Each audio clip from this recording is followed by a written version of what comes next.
Assalamualaikum warahmatullahi wabarakatuh. Halo adik-adik penggalang, apa kabarnya hari ini?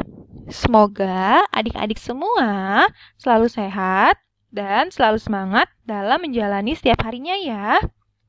Hari ini, hari Jumat, tanggal 6 Agustus 2021, adik-adik penggalang akan belajar pramuka bersama Miss Tuti atau Kakak Tuti dan Kakak Lydia.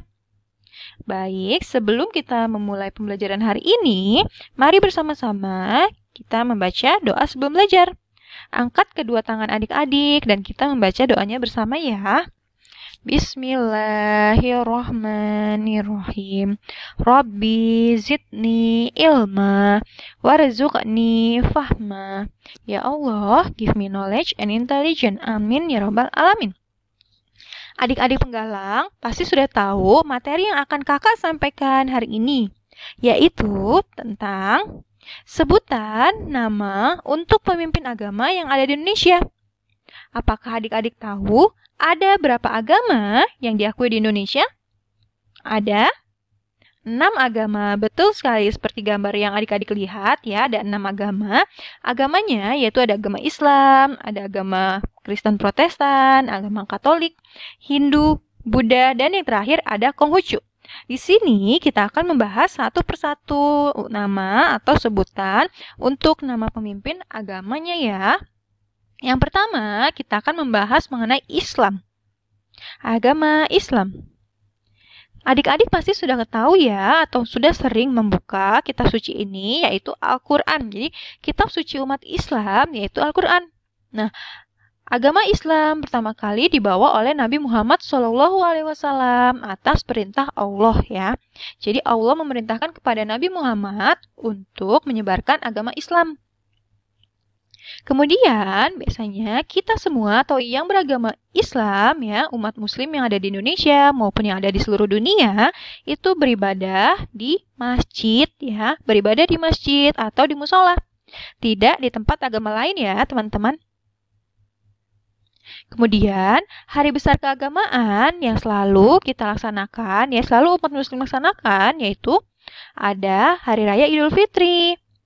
Ada Hari Raya Idul Adha atau Hari Raya Potong Kurban. Ada Isra Mi'raj Nabi Muhammad. Dan ada Tahun Baru Islam. Nah, untuk Tahun Baru Islam akan dirayakan pada tanggal 10 Agustus 2021 ya.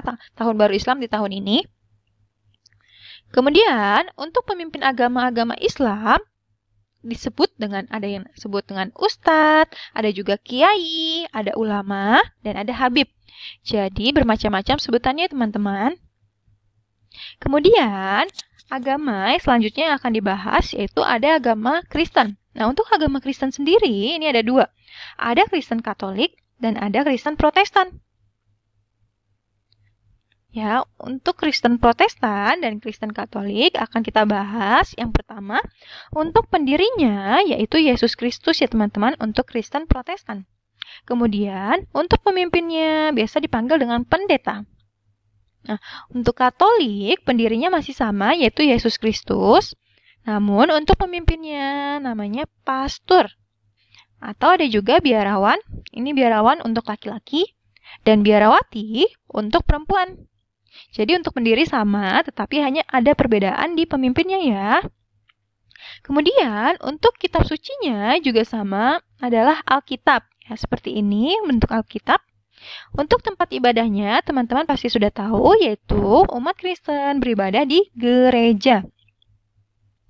Selanjutnya, hari besar keagamaannya, yaitu ada hari Natal, hari Paskah, kenaikan Isa Al-Masih, dan hari Jumat Agung. Nah, agama ketiga yang akan kita bahas yaitu agama Hindu. Nah, untuk agama Hindu biasanya banyak terdapat di Pulau Bali. Untuk agama Hindu, nama kitab sucinya yaitu Weda. Untuk tempat ibadahnya, ya, umat agama Hindu beribadah di pura ya, teman-teman. Nah, hari besar keagamaannya ada Hari Raya Nyepi, Hari Saraswati, dan Hari Pagar Wesi. Kalau teman-teman biasanya lebih sering mendengar Hari Nyepi ya. Kemudian, agama Hindu itu adalah agama yang pertama masuk ke Indonesia, teman-teman. Jadi bukan Islam yang pertama masuk ke Indonesia, tetapi agama Hindu. Ya. Sebelum Hindu masuk ke Indonesia, mayoritas penduduk menganut aliran kepercayaan. Aliran kepercayaannya yang dianut biasanya aliran animisme dan aliran dinamisme.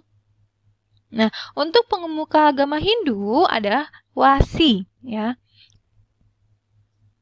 Selanjutnya, kita akan mempelajari mengenai agama Buddha. Nah, untuk agama Buddha, kitab sucinya namanya Tripitaka. Untuk nama pendirinya yaitu Siddhartha Gautama. Tempat ibadahnya, kalau tadi agama Hindu, pura. Nah, untuk Buddha yaitu wihara. Hari besar keagamannya ada Hari Raya Waisak, Hari Asada, dan Hari Katina. Nah, agama Buddha masuk ke Indonesia beberapa tahun setelah masuknya Hindu. Jadi, masuknya Hindu dulu, kemudian Buddha. Selanjutnya, untuk pemuka agama Buddha biasa disebut dengan biksu ya, untuk laki-laki, dan untuk perempuan namanya biksuni. Nah, agama yang terakhir yang kita akan pelajari atau yang akan kita bahas yaitu agama Konghucu. Nah, untuk nama pendiri dari agama Konghucu yaitu sama ya, Konghucu. Jadi agama Konghucu diambil dari nama pendirinya. Untuk nama kitab sucinya yaitu Sisuwuching ya. Jadi kalau kita lihat dari bahasa ini, agama Konghucu berasal dari Cina ya, teman-teman. Untuk tempat ibadahnya bernama Litang atau Kelenteng. Kemudian hari besar keagamaannya yaitu tahun baru Imlek atau Cap Gomeh. Ya, ini biasanya teman-teman tahu ada barongsai. Untuk pemimpin agamanya yang pertama ada Xiao Sheng atau penebar agama, kemudian ada Wen Qi yaitu guru agamanya, ada Xu Xi yaitu pendeta, dan yang terakhir ada Chang Lao ya. Chang Lao yaitu tokoh sesepuh. Jadi untuk di agama Konghucu ada banyak ya teman-teman, untuk pemimpin agamanya ada Xiao Sheng, Wen Qi, Xu Xi, dan Chang Lao. Nah, agama Konghucu seperti yang tadi sudah kakak bilang, agama Konghucu berasal dari Cina. Nah, Konghucu masuk ke Indonesia melalui para penduduk Cina yang mengembara ke Indonesia. Tujuan hidup yang dicita-citakannya yaitu menjadi seorang kuncu. Kuncu berarti manusia budiman. Jadi cita-citanya untuk menjadi manusia yang budiman. Nah, teman-teman, seperti itu penjelasan mengenai nama-nama pemimpin agama yang ada di Indonesia. Jika teman-teman punya pertanyaan, teman-teman boleh tanyakan kepada kakak ya. Untuk materi hari ini disusun oleh kakak Tuti dan untuk pengisi suaranya yaitu kakak Lydia. Baik teman-teman, mari kita akhiri pembelajaran hari ini dengan mengucapkan hamdalah. Alhamdulillahirabbil alamin. Sampai bertemu lagi pada materi Pramuka Penggalang di minggu selanjutnya ya. Wassalamualaikum warahmatullahi wabarakatuh.